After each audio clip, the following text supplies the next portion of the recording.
Yo les gens, c'est Matik. Aujourd'hui on se retrouve pour une vidéo spéciale. Ça va être une vidéo débat sur est-ce que c'est la fin des consoles de 7ème génération, donc c'est-à-dire la Xbox 360 et la PS3. Donc pour ça je vais l'accompagner d'un gameplay de Tony25 sur sa chaîne secondaire. C'est une nucléaire, la M12 sur Nocturne 2025. Voilà. Donc cette vidéo je vais sûrement la passer sur des chaînes communautaires, hein, on va voir. J'espère que je vais être upload. Donc pour commencer, je suis allé sur des sites internet, par exemple Gamecult, Gamalive, etc. Et à ce qui paraît, le développeur de la Xbox 360, il va mettre fin à la conception des jeux, ou soit en 2016 ou soit en 2015, on ne sait pas. Bref, en fait, ils ont programmé une soi-disant mort en 2015. Pour cela, il n'y aura plus de jeux qui sortiront sur les consoles, donc ça va être la mort imminente. Donc en gros, en fin 2015, on verra les derniers jeux sortir. Ce qui fait qu'en gros, il restera encore 2 ans pour que des jeux sur Xbox et PS3 sortent.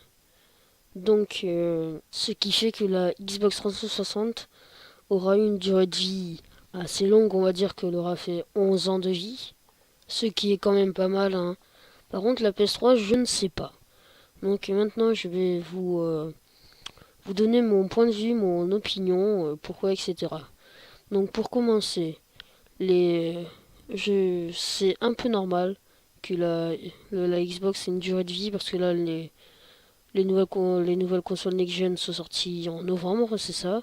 La PS4 une semaine après et la Xbox One une semaine avant, logique. Ce qui a provoqué le début de la mort des anciennes consoles de 7ème génération. Donc vous l'avez remarqué dans les changements des consoles de 6ème génération entre la PS1, PS2 on va dire, et la toute première Xbox, hein. La qualité, les jeux, les graphismes, etc. Tout a basculé on va dire, d'un jour à l'autre. Bon bref, moi comme j'ai eu l'occasion d'essayer la PS1, la PS2, la toute première Xbox, j'ai joué un peu quand même, hein, voilà.